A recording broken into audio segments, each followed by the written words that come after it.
You ever have one of those mornings where you just know deep in your bones that the universe woke up specifically to mess with you? That was me sitting in my warm kitchen in suburban Chicago, watching snow dump down so hard I couldn't even see my own mailbox. It's a Sunday, not even light out, and the world's quieter than a library after hours, until out of nowhere someone starts pounding on my front door like they're running from a pack of wolves. I mean, who does that in the middle of a blizzard? The meteorologists, those little harbingers of doom, were calling this the worst winter storm in 2 decades. I had spent my Saturday getting the snowblower ready, making sure I had enough firewood to last through the apocalypse, and settling in with a good book and a mug of coffee that could have woken up the dead. I figured I was set. But as the pounding got louder, I already had a hunch who it was. Some people just can't let a little thing like Mother Nature stop them from causing trouble. Sure enough, through the frosted glass, I could see the outline of Patricia Henderson, president of our beloved Maple Grove Homeowners Association, wrapped up like she was headed to the South Pole, her jaw set in that I mean business kind of way. You want to talk about a force of nature? Forget the blizzard. Try dealing with a woman who believes HOA bylaws outrank common sense. I open the door, and she's already scowling, red faced from the cold, and let's be honest, probably from pure indignation. Matthew Carson, do you have any idea what time it is? Her voice could have chipped ice. I told her it's 7. In the morning, on a Sunday, in a blizzard. What can I do for you, Patricia? She didn't even flinch, just shoved a snow soaked piece of paper at me with the HOA letterhead barely visible beneath the flakes. According to Section 14, Paragraph 3 of the HOA bylaws, all residents are responsible for maintaining clear sidewalks within 6 hours of snowfall cessation, or during ongoing snow events if accumulation exceeds 12 inches. I blinked at her standing there as the wind howled and snow spun all around us. Patricia, I said, the snow's still coming down. If I clear it now, it'll just be buried again in an hour. She cut me off with that tone she reserves for idiots and children. That's not my concern. The rules are clear. She didn't budge, not even a twitch. You need to clear your sidewalk now, or you'll receive a fine of $200. I looked past her out at a street where every house was buried and not a soul was outside. No one but Patricia. I mean, who else would risk frostbite for the glory of enforcement? With all due respect, I said, I'll shovel when the storm's over. Otherwise, it's just pointless and dangerous. Her eyes narrowed to little slits. That's not acceptable. And, as you live on the corner lot, you're responsible for both sidewalks front and side street. Double the misery, apparently. Show me where it says that, I said. Patricia, ever prepared, shuffled through her stack of frozen papers, finally pulling out another page. Section 18. Paragraph 7. Corner lot residents are responsible for all public walkways adjacent to their property lines. I read it. Yep, she had me there. Funny thing. The revision date on the page was 3 weeks ago, right after the HOA meeting I missed because of a work trip. I asked her, when was this added? That's irrelevant, she snapped. It's part of the current bylaws you agreed to. Well, you could see where this was going. She started typing something on her phone, told me I was getting an official warning and that fines would start in 2 hours, then double after 4. You cannot be serious. She looked me dead in the eyes. I am deadly serious, Matthew. Rules exist for a reason. If we let one person ignore them soon, everyone will. This neighborhood has standards. She left in a huff, nearly wiped out on the icy steps, then climbed into her idling luxury SUV and drove off. Tail lights disappearing into the whiteout. I closed the door and stared at the paper. Sure enough, that rule was legit. My phone buzzed an email from the HOA. Violation notice. Immediate action required. I deleted it without reading. I figured I'd wait out the storm. But by 9 a.m., the phone started ringing, my neighbor Tom calling. Did Patricia come to your house? He asked. Yep. Said I have to clear my sidewalks during the blizzard. Same here, Tom groaned. My snowblower's busted. I was going to wait and call a service after the storm. She says that's not acceptable. I could hear the exasperation in his voice. She's going around to every house, Matt. I think she's still mad about the fee vote. That tracked. Patricia had tried to hike the HOA fees by 30% last month for improvements no one wanted. We shot her down, and apparently she wasn't about to let it go. After I hung up, the calls kept coming neighbors with the same story. By noon, Patricia had worked up a sweat, sending out emails and warnings like she was handing out Halloween candy. I'd racked up $400 in violations before lunch. The snow kept falling. Meteorologists now said we might see 30 inches before it was over. At 2, I looked out and saw Bill Morrison across the street, trying to clear his driveway. The snow filled in behind him faster than he could shovel. After 20 minutes, he gave up. My phone rang again. Patricia. Matthew, I drove by. Your sidewalks are still not clear. You're now in violation, $800 in fines. Patricia, the storm is still going. Then you'll continue to accumulate fines. You are not special. The bylaws are clear. Clear your sidewalks or pay. That was her song all day. By evening, the snow finally started to let up. I checked my phone, another email. Now, $1,200 in fines, and she'd sent a neighborhood-wide blast listing every violator, my name proudly at the top. The calls from neighbors started up again. Patricia had been driving around snapping photos, sending out threats, and generally losing her mind. Some people tried to shovel only to watch their work disappear beneath fresh drifts. Tom called. We should file a complaint. This is harassment. He was right, but the bylaws, Patricia's rules, were on her side, at least for now. The street hadn't been plowed, the city still busy with the main roads. I made myself a sandwich, watched the snow fall, and tried to forget the whole mess. Just before bed, another email finds up to $1,600, and Patricia threatening to put a lien on my house if I didn't comply in 24 hours. Morning brought sunlight so bright, it made the world look clean and new. The snow sparkled, and everything was still. I checked my phone, $200 in fines now, plus an emergency HOA meeting set for Wednesday night. Perfect. Just what everyone needed. I bundled up and started clearing my driveway, an hour and a half done, and that's when Patricia showed up again, dressed for a boardroom, not a blizzard. It's about time. You're still in violation for the sidewalks. I'm getting to them, I shouted over the snowblower. You should have done them first, she snapped.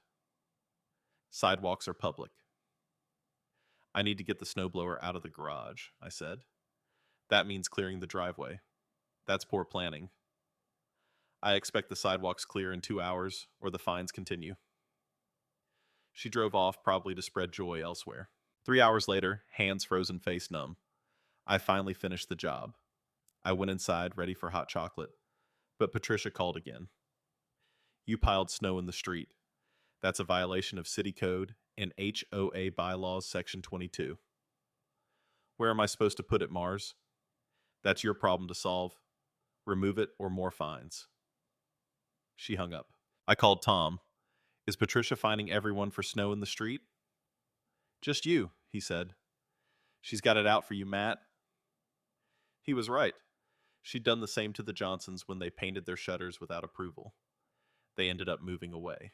By Tuesday, I was hauling snow from the street to my yard, nearly breaking my back. Patricia drove by and claimed it wasn't enough more fines. That was my breaking point. I called my buddy Rick, who runs a landscaping business with a fleet of snowplows. Rick, can I borrow a plow truck tomorrow night? I need a lesson too. What are you up to? He laughed. Just righting some wrongs, I said. Rick knew about Patricia, everybody did. I'll help you out. Sounds entertaining.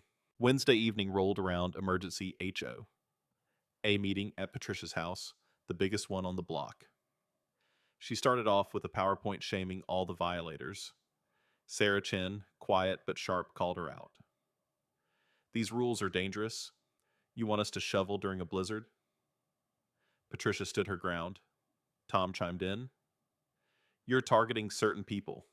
Patricia fired back. I'm enforcing the bylaws. Matthew here didn't even start shoveling until Monday. And he piled snow in the street. All eyes on me. I cleared as soon as it was safe, I said. Snow has to go somewhere. You had ample time, she insisted. Because I'm not an idiot, I said, earning a few nods. If you don't pay by Friday, I'll start lien proceedings. Patricia threatened, then rushed everyone out. I walked home with Tom and Sarah. She's out of control, Sarah said. We need to organize, I suggested. I have a plan for tonight. They didn't ask. That night, the second storm rolled in another 10 inches expected.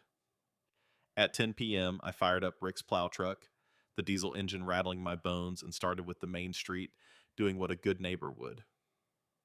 Then, I turned down Patricia's block. Her driveway was already pristine. I angled the plow and started piling snow up her drive, pass after pass, until I'd built a wall against her front door 6 feet high. Then, I did the side doors, the garage, the back door. No one was getting out without a shovel and a strong will. I made sure her 4 biggest board allies got the same special delivery. By midnight, I'd plowed every main street and buried every tyrant's door. Next morning, phones ringing Patricia and her board all frantic. Patricia left voicemails promising the wrath of the law. At 9, there's a knock. 2 cops looking half frozen. Matthew Carson. That's me. Patricia says you vandalized her house with snow. I was plowing the street with a friend's truck, wanted to help people get out.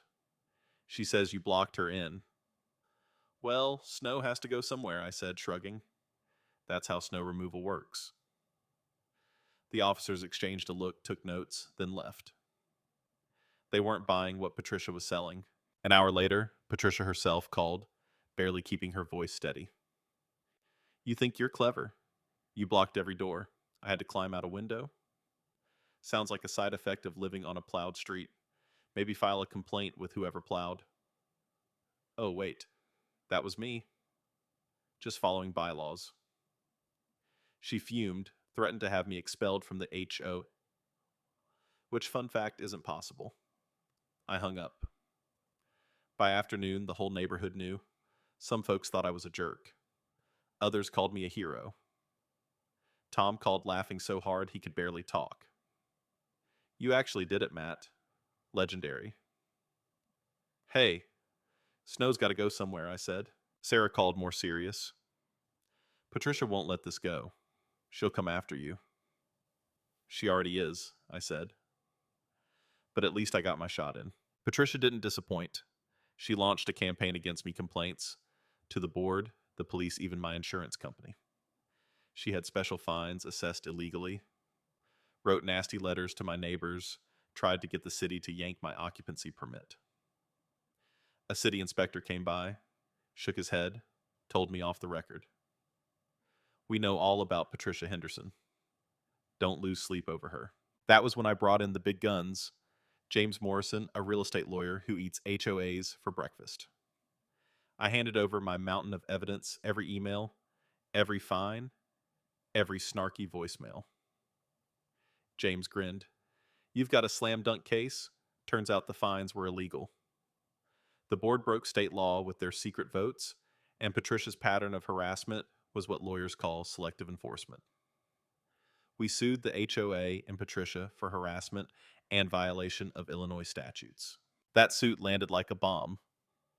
Patricia tried to rally the neighborhood, but the tide was turning. Tom and Sarah organized a petition to boot her out. 60% of homeowners signed. She tried to invalidate the petition with more procedural nonsense. Meanwhile, more neighbors joined the lawsuit, and, with discovery, we found she'd been fining people illegally for years, embezzling money from HOA funds, paying herself for consulting, using dues for her own yard work and vacations. The state's attorney got involved. By spring, Patricia was indicted for fraud and embezzlement. The HOA board removed her held new elections, Sarah Chin won by a landslide, and my lawsuit settled. The HOA paid legal fees, wiped out the fines, and finally wrote real reasonable rules. Patricia's criminal trial ended with her convicted, sentenced to 18 months, ordered to repay what she stole. She moved out of state when she got out. I haven't seen her since, and don't need to. After all the dust or snow, settled life in the neighborhood actually became pleasant.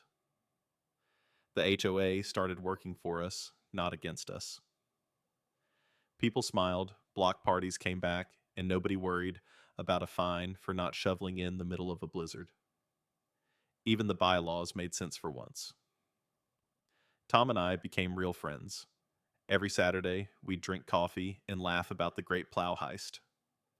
Sometimes Sarah would join us, and we'd talk about making sure power didn't go unchecked again. Looking back, I don't regret it. Not the lawsuit, not even the night of petty revenge. Someone had to push back, or Patricia would have steamrolled us all. That snowplow was just a wake-up call, a little drama, so people finally saw the bigger problem. Funny thing, the story spread, became neighborhood legend, then a cautionary tale about petty power and unchecked authority. It wasn't really about revenge, though. For me, it was about justice, standing up for myself and my neighbors when no one else would. If there's one thing I learned, it's this: rules are meant to serve people, not the other way around. The moment rules become a weapon for bullies, they need to be challenged. And sometimes the only way to fight pettiness is with a little strategic pettiness of your own. The trick is knowing when to put it away and build something better. Patricia's gone. The HOA is sane, and I haven't received another violation notice. Now, after a snowstorm, I shovel when it's safe, share a laugh with the neighbors, and nobody's looking over their shoulder. Sometimes, as I clear my sidewalk on a quiet, cold morning, I remember that night, how it felt to finally push back, and how satisfying it was to see justice served, even if it was served a little cold. So let me throw this out there. Where do you draw the line? When does following the rules cross into tyranny? And when does standing up become just another form of revenge? Ever had to deal with someone like Patricia? Let me know. Down in the comments, was I right? Was I wrong? Or would you have gone even further? Tell me your story. Maybe together we can figure out where justice ends and karma begins. Cảm ơn các bạn đã xem video.